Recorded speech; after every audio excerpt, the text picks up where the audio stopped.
Escape to the metaverse. Better act like you know. Yeah. You are now tuned into the Matthew and Rizzle show. Yeah. Escape to the metaverse. Better act like you know. Yeah. You are now tuned into the Matthew and Rizzle show. Yeah. Escape to the metaverse. Better act like you know. You are now tuned into the Matthew and Rizzle show. Yeah. Escape to the metaverse. Better act like you know. You are now tuned into the Matthew and Rizzle show. Yeah.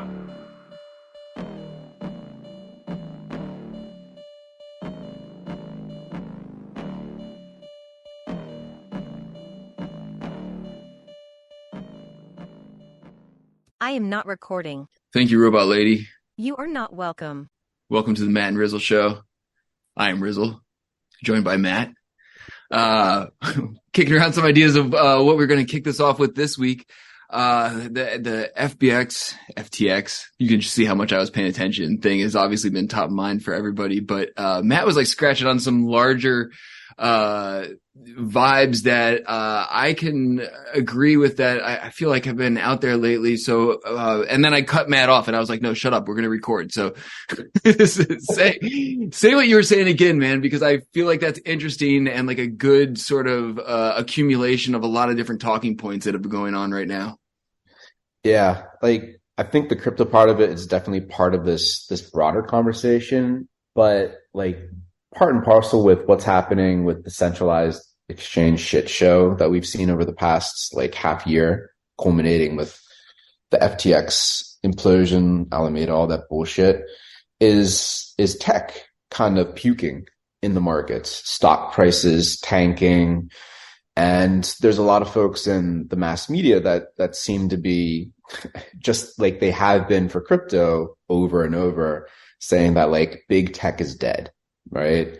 That, like, for example, Facebook or Meta and their play into the metaverse and how that's not panning out the following year. That's a tombstone. Like, that's a grave and they're dead. And the same thing for the rest of big tech and all these layoffs that are happening right now. It just strikes me as a bit premature, as always. Because if anyone kind of double clicks into their own lives and see and looks at what they do on any given day, I think everyone would be hard pressed to find where like their digital lives don't intersect into the real lives, where they're not in front of screens still for a large majority of their day. Yeah, dude, I agree with that. I think I can agree with the sentiment to the extent that I think a lot of like these major tech companies have sort of overshot themselves in terms of like what they feel like people want. And we sort of tapped into this maybe a couple episodes ago, how like, you know, during the up and comings of like, you know, video games and video game systems, it was like a nuclear arms race to, you know, refine the graphics to the most realistic thing possible. Almost until it got to a point where, and actually this is a great example, man. I busted out my old Nintendo, Wii over the weekend, and some games on there that the tech doesn't scratch a surface to everything. But dude, my kids had like a great time playing with it, you know, for a couple hours and have access to tech like way beyond that. But it doesn't really matter anymore in terms of that, like, nuclear arms race to refine the tech. And I think that's sort of where like Meta tragically went wrong, man. And sort of a lot of these big tech companies went wrong is they're still in a race that nobody else is really competing in or cares about at this stage in the game. And I go back to like crypto voxels, man. It's like a great example of some of the best ideas and concepts really hinge on user accessibility at this point. It's not like creating the highest end product or the most perfect product. It's more about creating a product that is able to reach a lot of people and be utilized by a lot of people at a very, very baseline level. And it seems like, you know, when people are talking about like big tech being dead, I feel like maybe in some ways it is in terms of like the old business model, with that like arms race towards the best tech possible. I don't know, man. What are your thoughts on that? like definitely agree with a lot of what you said. Overshooting the mark.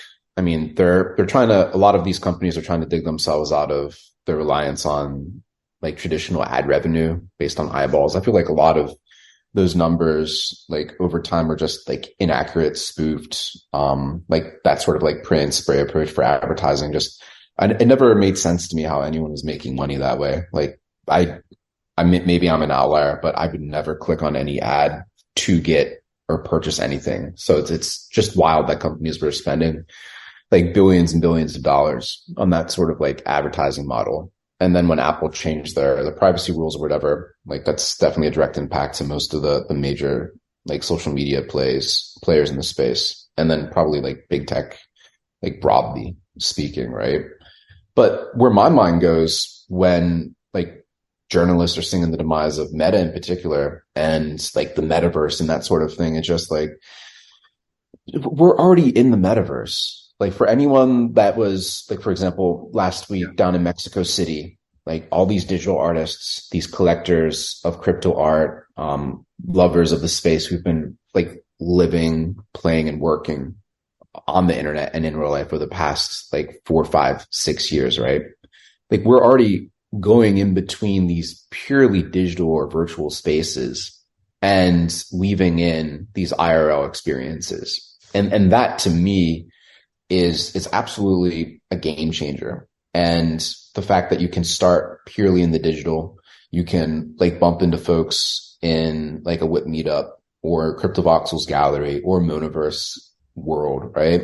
Or any of these other places where people are living, working and playing together, even Twitter, for example, and then translating that into like real life gatherings where you're talking about like profound shit. You're celebrating wins, you're scheming on future goals and plans and projects like that. That is the future, and something that is not limited to a specific geographic location or city or anything like that. That's worldwide here today, and not just in the physical. Again, a combination of these virtual or digital spaces together with the physical. And it just seems like no one's been able to capture that magic, especially at this big tech social media level, with Meta, where they're trying to go all in on these like virtual spaces. It just at this point feels like a nothing burger because you can't spend money to make something super fun or compelling in this sort of space or world. It has to be more organic. And like you were touching on CryptoVoxels earlier, they were, in my mind, the best poised to maximize and leverage that energy and that organic building and excitement that they had in their world. But when Ben expanded beyond Origin City and made all these islands, totally fucked that. And I think really set back whatever the whole virtual world side of the metaverse could be, if that makes sense. Yeah. I feel like one of the reasons probably big tech is seeing the demise of the metaverse is due to the co-option of the term metaverse and what people now think of, because I encounter this a lot of times when, people say metaverse and then they clarify, either what Facebook's doing or whatever, but that's just in our conversation. And I think when most people think of the metaverse, they think Facebook VR, virtual reality is what the metaverse is. And I don't think that's dead, but I think Facebook tragically missed the mark with this, rebranding, recalculation of thinking that, people are suddenly going to be like flocking towards this, when in actuality, like you were saying, people have been in the metaverse, utilizing the metaverse for years now, but what people are really gravitating towards is a much more like accessible version of that than what they've sort of rebranded the metaverse to be. So I'm like, when these mainstream journalists are writing about the mainstream metaverse and they're saying that the metaverse is dead, I'm like, dude, I don't know, man. It seemed like such a tragically flawed model in the first place that I'm amazed that anyone ever like green lighted it. Do you feel like it has legs, man? Like, you often have a different take on me and I'm interested to hear your perspective, but I'm like, dude, this shit seemed like doomed from the start. And I don't see a path forward, at least on like a mainstream scalable version of this for like a very long time now. I mean, the whole premise of the bet that Zuckerberg's making with Meta, though, it's like a decade-long play. Like they're committing to some or to many or maybe everyone, like a crazy amount of capital every year for developing things related to the quote unquote metaverse, right? And to me, like that's great. That's over 10 years. If they're having that consistent kind of truck of capital backed up to crazy, hopefully crazier and weirder projects as time goes by, that seems like a potential, at least net benefit for everyone doing things in the digital side of the world, right? And who knows what's going to happen. Their initial foray seems kind of, again, like I was saying earlier, like a nothing burger, not really fundamentally attractive or interesting. It seems way too skeuomorphic based on like what's happening in the real world, and they're just trying to overlay like a digital like skin on top of that, which is not fun. People want something weird and like totally unlike what real life has been like up until this point. So hopefully they pivot towards the weird side. Not the most optimistic about that happening based on like Zuckerberg being the most like boring white bread, like naked toast kind of person you can probably imagine, with like that monotone voice and everything like that. But I mean, there's always hope that the capital finds its way into something cool that ends up developing into something that people grok onto and changes people's perceptions of like the quote unquote metaverse, whatever that means or ends up meaning, right? So definitely more glass half full with a large amount of skepticism baked into it, though. Yeah, I don't know, man. I feel like VR is big in 10 years. Like, I just really don't. I feel like it's too much of an isolating experience for it to like really catch on beyond like a niche audience that really enjoys being strapped in like that. Like, you know, there's so many hurdles in terms of it being a very isolating experience if you're like in a house, you know, if you're in a family environment like I am. Also, like, you know, some of these things, man, you know, if you're not experienced in them, and you go into some of these worlds, Metaguy's brought me into some bouncing ball world where we had to navigate these things. And I'm like, dude, 5 minutes in there and I was about to throw up, man. Like, you know, and maybe eventually the frame rate, you know, apparently that has something to do with the frame rate as technology like increases, that won't like, you know, fuck with your balance as much and everything. But I feel like 10 years from now, man, the future of the quote unquote metaverse is going to be on like mobile phones and tapping into this global audience that has a very distinct desire to be a part of the creator economy and engage in these environments with us. But just it has been tech prohibitive, prohibited by the technology up until this point. And I almost feel like there's like a backwards play in tech, like in the short, long term, like, you know, 5-10 year window, where like, you know, almost dumbing things down to the point where you could get them in more hands and get more eyeballs and more people engaged is the play, rather than the angle that they're going towards. I don't know, man. We live in fascinating times. I will be amazed to see it play out. And I don't know much about the financial inner workings of Meta, man. Do they have like the runway built in for 10 years? Like, based on like all the news, which I don't put a ton of faith in that I see, it appears that they're like hemorrhaging money. But again, I you know, cast a stone of doubt at anything I just read. Yeah, I mean, revenue's down, stock price is down. I think that's probably impacting them the most. But in terms of the runway for Meta and that experiment, they're pledging like tens of billions of dollars, or like a certain percentage of like forecast revenue, which is massive. But like, I just want to say, I agree with what you're talking about with the over focus on the VR side of things. I think it's going too far into this totally different direction. And it's like what we've seen work really well is a nice middle ground or balance, something that's super dumbed down, easy for everyone to access, but it's not like trapping you behind a headset or forcing you to put on this like clunky outfit or whatever.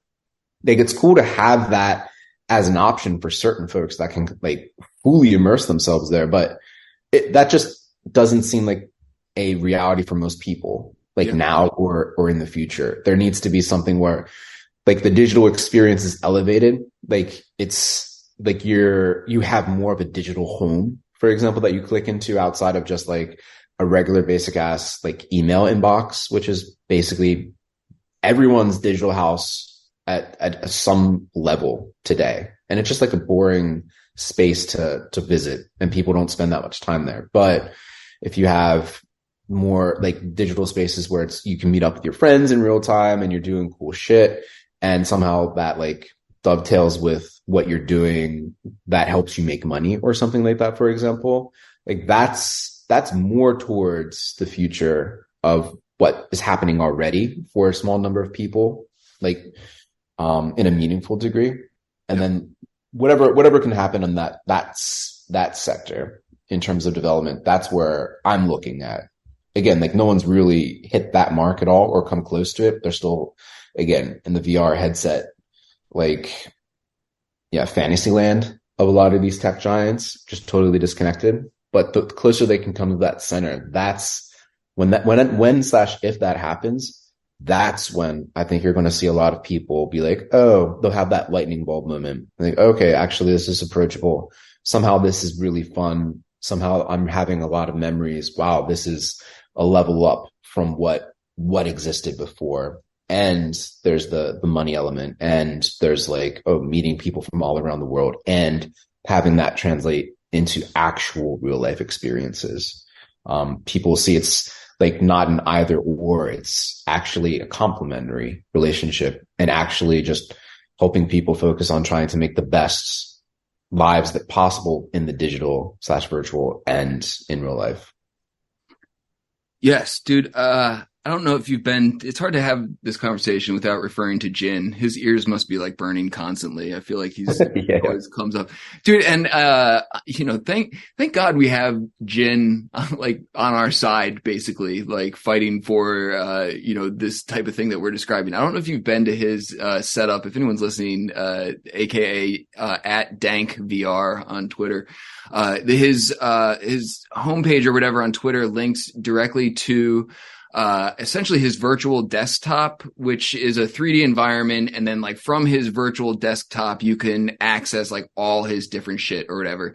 And, Matt, I think you were there like way back in the day. I don't think it was during a whip, but we like took a field trip to Jin's like bunker or whatever in Crypto Voxels, where he had a similar type of setup in there. And you could see that's where this was getting. So he's refined that. That was years ago. And so now he's. That was you, me, and Trizlet. Yeah, that was fun. Yeah, I think Jim may have been there too for one of those. Yes. I agree. I think he was. And so he's refined that so that essentially his landing page, when you go to find out more about Jin, is like exactly what you described, where you sort of hop in this like, 3D virtual environment that is a portal to like all of the millions of things that Jin works on, which I didn't, bother to click through all of them or whatever. But I feel like this makes sense more in terms of like the progression of where things are going, and like a step in the direction of stuff that people who are currently in the space or entering the space can wrap their heads around, in terms of like this being like, the next progression. And then, all these things are like, fairly accessible and everything. Although, funny, if you're listening, man, the one thing about that I do have to say is when you hop in there, Jin's avatar is just like standing there, like looking at you over the desk. And I'm sure it's not Jin, man, but I got it, like, it made me like virtually like self-conscious. Like, I'm like, oh shit, man, the master is in here himself, like watching me like fumble around in his office. I better like make some decisions and get the fuck out of here. But it's cool, man. And I feel like, if you pay attention to Jin, man, dude is constantly 3-4 years ahead of the curve. Yeah, I mean, I'd heard about the legend of Jin far before I met him. at one of the early NFT NYCs. I think Andrew Steinwald was the first person to really put me on to Jin. And I just like the first memory of meeting him in real life was seeing him dialed in with the VR headset. Yes. at an early NFT NYC, and I'm like, this dude is living in the future. Yeah, and he's been doing that for like over half a decade at least. It's crazy. If not since he was like immediately born, like maybe with a headset on. Yeah, dude is definitely living in the future and trying to pave the way and make things more accessible, but still remaining like true to the core of like the open building mindset and interoperability focus that makes these sorts of like virtual worlds super compelling long term and incredibly different from what exists today. So yeah, hats off to builders like Jin who really are doing the Lord's work. No, I feel like it's very rare to see, and you could shout out Boombox Head as well, man. Who someone who like really has like a very firm grasp on like the high end of this technology. You know what I mean? Like if Jin Boombox Head, some of these people in their camp would be the absolute default people I would go to ask questions about. The high end, what's, capable about, with VR right now and what's the latest stuff to know about. But they're also like grounded in reality. And I feel like, they're a lot of the stuff that, they've been working on, Jin's been working on is exactly what you said, focused on interoperability and accessibility and, is able to sort of toe the line of like understanding, the needs of both, ends of the technology, which is rare, man, and I feel like a lot of people who have been around in our sphere, grok that as well. But, it is crazy to see like a lot of these big tech companies come in and it sort of feels like, they saw Ready Player One and smoked a blunt and were like, this is the direction we're all headed in. And like, everything got funneled in that direction. And it's like, it's just such a niche audience who like can get involved in that at this point that I don't know, 10 years down the line, who knows, man? I mean, at the rate at which things changed up until this point, who knows where we'll be. Artificial intelligence will probably just be running this shit by then and our show will be botted. That's totally. Yeah, well, I don't know if there's too much more to say on that part, but the other thing that was sort of top of mind we were talking about before the show, or we started recording, was the FTX shit show that's been like unfolding like a train wreck since last week. I know we touched on like having folks like realize the risks of using certain, especially offshore or non-US based exchanges and shit like that last week. And it seems like with the numbers in DeFi being up this week, people are definitely heeding that message. But yeah, it still seems like there's more companies and projects that are like announcing that they've been affected. And yeah, just it may be a little bit of time before we realize like the true scale and scope of who has been impacted by the Alameda FTX blow up. Yeah, dude, I'm starting to feel like this, obviously feel bad for anyone who like got wrecked in this, have sympathy towards any like normal person who just got fucked, over financially or whatever. But I feel like when this stuff happens, a lot of times it ends up being a blessing in disguise for the crypto space and now the NFT scene, like overall, like going all the way back to Mt. Gox, man. If that never happened, that expedited a lot of exposure to the space that would have taken years to have gotten to up until that point. And between then and now, there's been, untold amounts of like scams and things like that where, major players have been wrecked, major scandals have been committed. But when the dust sort of settles, a lot of exposure has been brought to the space and curiosity has been brought to the space that probably would have taken a long time to get to had, that not expedited the situation. And this past bull run was just like so preposterous, like, by anyone's imagination, that it just seemed so unsustainable. And, this fallout was preposterous as well. But I also feel like something like this always happens. And now if the net result is now people start to recognize the importance of decentralization, more eyeballs are being put on, real DeFi and like decentralized protocols and everything.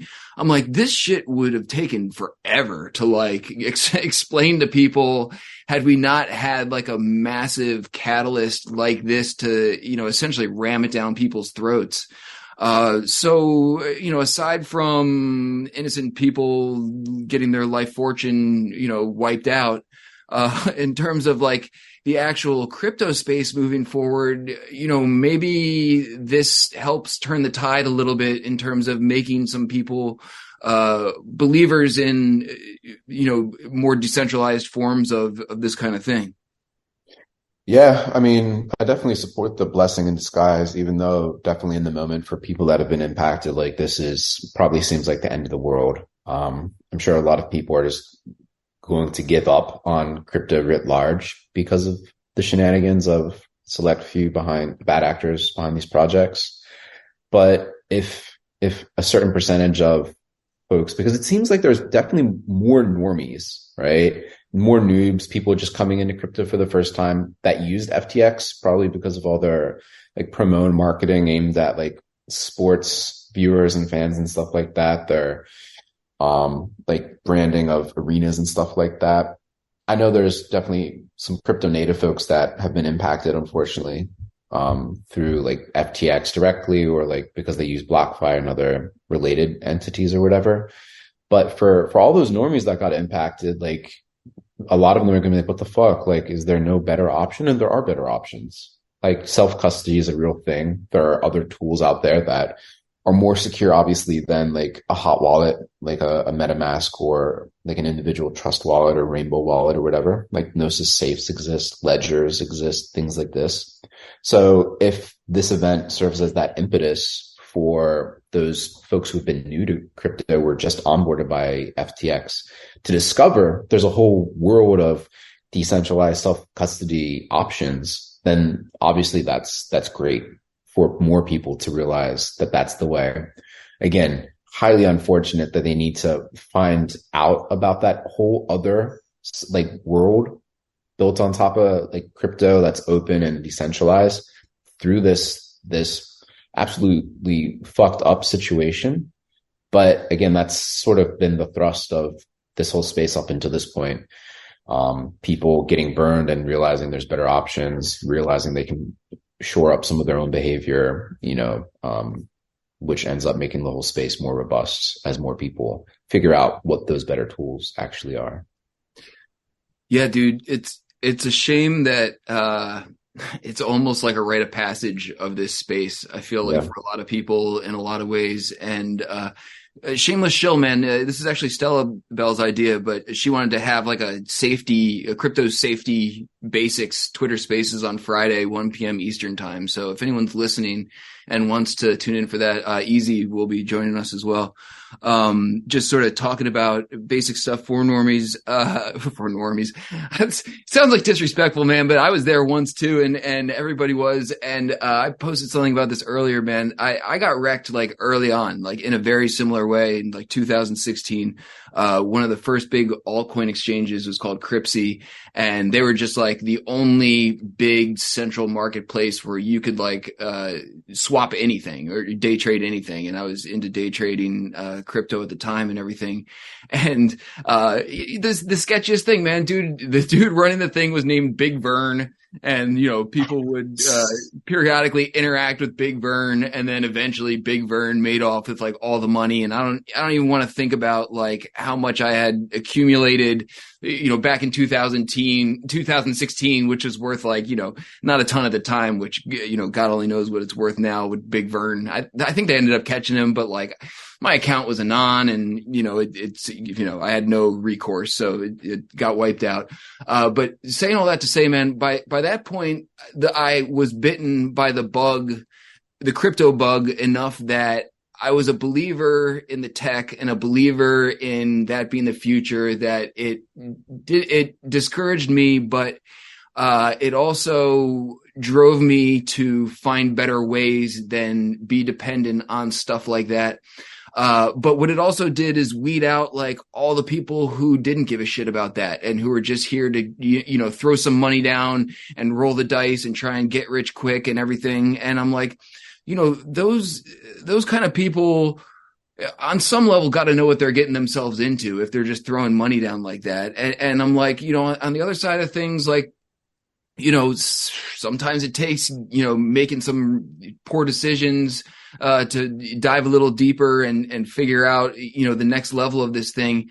And we've got more smart people taking a look at this space and involved in this space that we ever have before, that I feel like we're sort of misguided, by this whole bull run up and everything. But it would be great to see who shakes out on the back end of this, who is like actually bitten by the bug enough to like stick around during the bear market and figure this stuff out and, come out on the other side with like a better understanding, of how to build on this tech. Because, the landscape is pretty dope right now, man, compared to what it was even a couple years ago. Just the tools we have to work with and, the people involved in the space, it's just I feel like the rising tide came and like all like the weird ships got lifted up, but like, there's a bunch of cool ones left too to work with. Yeah. I just really think that more projects need to consciously think about like the best ways to onboard and direct people to this whole open sea of like decentralized possibilities and tooling, right? I think back to Cent, right? Where you just need an email to sign up, you could start earning right away. And then it was just like, oh, well, I have this crypto and like, what can I do with it? Then you can withdraw to your wallet, right? Yeah. It was not forcing people to do something right away. It was just like, once you get value, then you can take it off and do whatever you want. I really do think we probably, and you may shit on me for this, but like the Web 2.5 approach, I still think is very salient. And it's a great way to get individuals to realize that there's more options available to them when like structured properly, like going to Nifty Gateway, scooping NFTs with a credit card, but then having the option to withdraw to a MetaMask. What's a MetaMask? Oh, you can just download it right here with trusted link. Oh, okay, boom. Oh, wow. What is OpenSea? Okay, this is, well, crazy. Didn't know this whole other world existed. Much better way to be introduced to that whole other world than like what happened with folks that were using FTX. Like, oh shit, lost all / most of my money. Oh, there were better options for me. Okay, well, let me wait until I get more crypto when that ever happens. You know what I mean? So the more projects can focus on like positive ways to incentivize people to learn more about the tooling and giving them the easy access points, that's what we need to see more of. And that just, there's not that many projects that are coming from that like 2.5 approach. It's all or nothing. And for a lot of people, that's just too wide of a chasm still to cross. Yeah, no, I agreed, man. I mean, in terms of onboarding, Cent was not, I don't know what you would call it, but similar in the sense that like you didn't have to be Web3 savvy in order to use or interact with the product, really. You just had to, sort of get in and do it. And Nifty Gateway offers the same thing. I mean, I think the risk you run with any of these things is there's like a choke point, right? Like if Nifty Gateway implodes, then whatever's in the, custodial wallet is suspect or, and the same thing with Cent is you've got sort of like a centralized choke point, but or at least old Cent or whatever, but I don't know how you like really circumvent that in like a feasible way, with the current tech, there's probably some sort of hybrid approach where you're like, onboarding people, but also properly prepping people. I really have no idea what the progression was for FTX. I mean, it's funny, man, like the space has gotten so big that some massive things like that just function so far outside of the scope and the realm of like what I work within now that it's just, it's almost like all that is occurring on a different planet. Like I made a choice like early on just not to really mess with Solana, even though I know like some cool people who like did projects on Solana, no hate towards artists and creators who, took a stab at it. But, I sort of felt like I had to choose a lane in terms of like, where my priorities are within the space, what I'm going to focus my attention on within the space. And so all that was functioning so far out of my, focus of attention that I'm just amazed it got as big as it was and was able to pull in so many investors and people into the space to leave their stuff on this platform. After I feel like, the crypto space overall has been burned like so many times. Like we were touching on last week, not your keys, not your wallet, blah, blah, blah has been like the mantra since like, 2010 or some shit. So it's crazy that we're just constantly as a space, like relearning these lessons, but it's probably not it's probably like every time we got a new influx of people that are just getting, wrecked. Yeah. I mean, it also highlights like the immense amount of effort that new entrants, like new platforms, new marketplaces need to go through to make it today, right? FTX is a later entrant, relatively newer entrant into the space, right? And they needed to spend like a shitload of money on the marketing promoting to get mind share. And that entailed doing a bunch of shady shit. Like, you know what I mean? Like new blockchains, they need to, I don't know, in order to quote unquote grow, it seems like they're just throwing money at people. And like with Solana having FTX and SBF jump in there and like fund them or help grow whatever they're doing over there, which again, like to your point, I tried to experiment with Solana and just I'm not seeing anything fundamentally interesting. They just needed to do a bunch of shady shit in order to look like they're relevant, right? And that's because they haven't been here. They didn't put in the time or work, right? So the projects that have already been established, like you're seeing them maybe not have the crazy growth or sexy metrics, but they didn't implode. They're still doing their thing, right? The projects that have been around for years and years and years. So again, like you see it on the NFT marketplace side of things too. You have people like, or projects like Blur coming in and zero platform fees and creator royalties and shit like that, try to look like an attractive opportunity for a certain amount of people. And then like after one project dies or whatever, the one that attracted people initially, then like no one's using them anymore. And you're like, oh, OpenSea is back to being the most dominant player in the room again. And it's just like people need to do all this bullshit to pop up, and that's just not sustainable.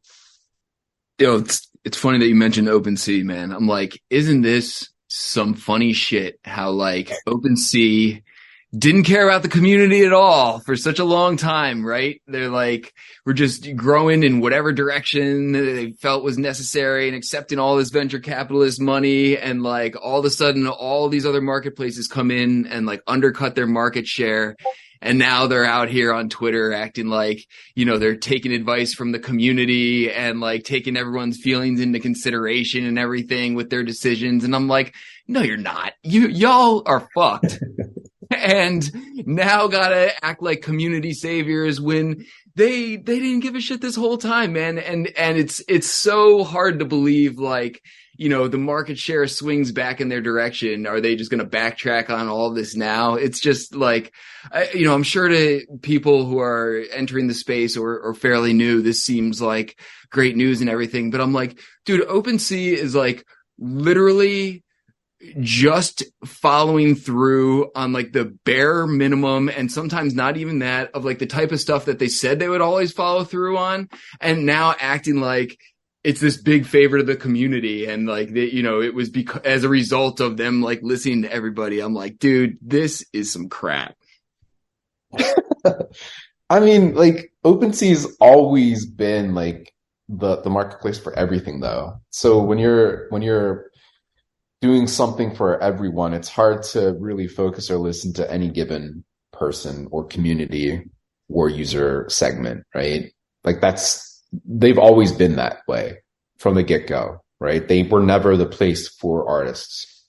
And this goes back to early days when when we were chatting with Devin and Alex and those folks, and they're like, what do you like to focus on in the NFT world? I like to focus on art. And that was never their priority, right? Even though a lot of artists had like obviously used or like been on OpenSea, right? So again, I think this really goes back to like fundamentally understanding the teams and like projects themselves, and then like fine tuning expectations about those projects accordingly. I think right now artists and art in the NFT community is just the most exciting part and most relevant and most lively. Like PFPs are fucking dying. Like the Bored Ape Yacht Club floor is, I don't know, it's falling. Some people are saying Franklin is bored, is just up to his old shenanigans again so he can acquire cheap apes or whatever. But I don't know. Like to me, that whole side of things is very corny and very old and very cringe, to be honest. Again, punks being a notable exception to me. But with that downturn and what used to be like, as of this time last year, like the hottest segment of NFTs, now art and artists being at the top of the funnel in terms of being the attractive bright spot in the space.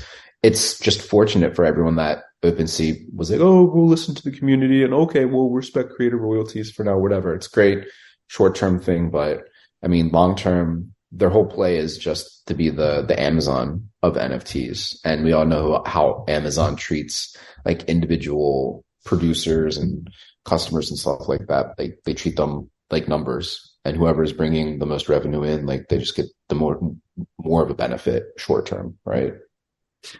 Yeah, man. I mean, I agree. I agree with everything you say completely. That's been their play and their angle for the whole time. It's hard to like not see their like, you know, public facing approach right now and be like, oh, look who's back in the driver's seat now. Isn't that funny? You know, kind of thing. Dude, it's a good thing I'm not like a trash artist, man. I'd be fucking throwing trash cans around all over the place. Anything else on that topic, man? Dude, this has been fun, man. It's been cool to like shoot the shit about all this stuff with you. We should talk about the whip this week as well at some point. Oh yeah. We got Whipsgiving coming up next week in the US, Thanksgiving. So as is tradition, I mean, I'm not sure if we did Whipsgiving last year. I'm sure we did, but we're playing it back again this year. We're going into Metaverse. There's going to be drumsticks, sumo wrestling, giving thanks, trip to Fabiano Speziati's CryptoVoxel space, I'm guessing, for some more wearable claiming. Yeah, any other details with the whip this week I'm missing? No, it should be fun though. We'll have some stuff to give out. We'll be on a little bit of a break the following week before we come back. So yeah, we'll be in Monaverse, doing some wacky things, have a nice event with the Whip fam, give out some stuff. And then we got, a couple awesome events coming up after that, man. Steady Breaks came in, out of nowhere, and, we're going to do a event with him, the 1st of December, where we're going to open a bunch of packs with our audience and give out some stuff. And so shout out to Seti for, sponsoring the Whip. And working with us on that event. And then Fabiano, I don't want to give out too many details, but him and his wife have been a huge supporter of the Whip forever, have been cranking out these wearables weekly for us for free for our audience, and is putting together a parcel and some sort of event that we're going to work with them on December 8th. So we've got a pretty awesome stacked lineup coming up. So it should be fun rolling into the holidays. Oh yeah. Oh, and I'm going to do some dumb shit for my birthday this year. I'll tell you about that too. But I feel like that's been an annual thing. So we're going to do something mid-December. Hell yeah. Stoked for it, man. Cool, man. Well, dude, until next time. Yeah, bro. Take it easy. See you at the Whip. Later, man. Peace.